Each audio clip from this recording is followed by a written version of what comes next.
What's up, others? In today's video, we will discover and analyze the inner mechanisms of the Hansel puzzle. Let's get into it!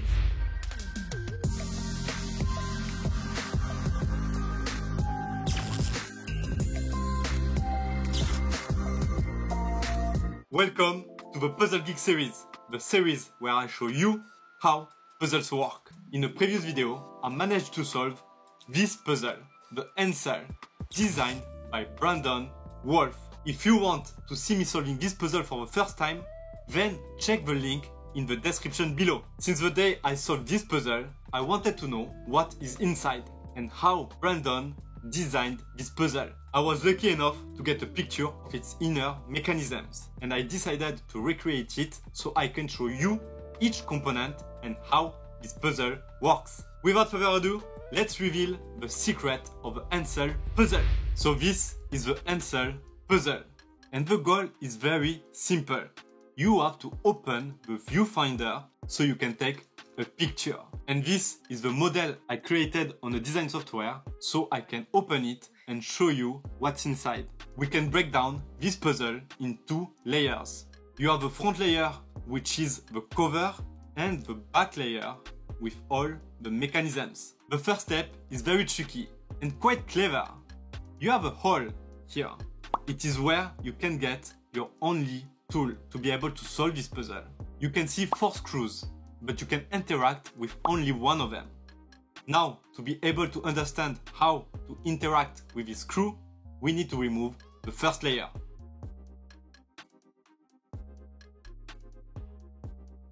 And you can see a spring that keeps the screw up, so the pin cannot come out of the hole. So that means that this screw can be pushed down, so you can make enough space to remove the pin. And it is with this pin that you will be able to solve this puzzle. You can see a component of the puzzle through this cut. It is a disc that you can turn, but it is locked by a pin.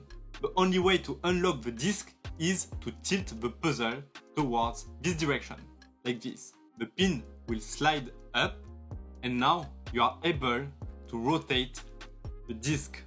Then the next step is to rotate the disc to align the cut with the pin that is locking the viewfinder.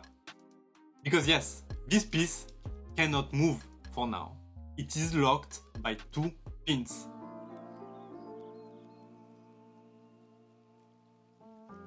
The first pin is located in the middle of the wooden piece that is locking the viewfinder. Once you rotate the disc and align the cut to this pin, then you have to tilt the puzzle to the left, so the pin will slide inside the cut of the disc. And now the disc is locked, and you can pull the wooden piece down, like this. So your viewfinder is half open. And the next thing to do is to put the pin back inside this wooden piece that is locking the viewfinder, because there is a secret space for it.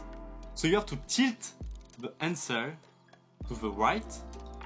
The pin will slide inside the wooden piece, and now you can close the viewfinder once again.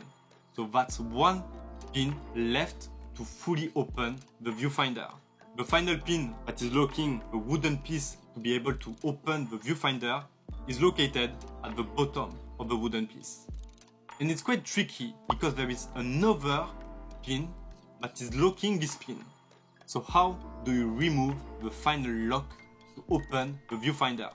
First thing is to rotate the disc again. So you will align the cut of the disc with this pin. And now you have to tilt the Hansel in this direction, like this.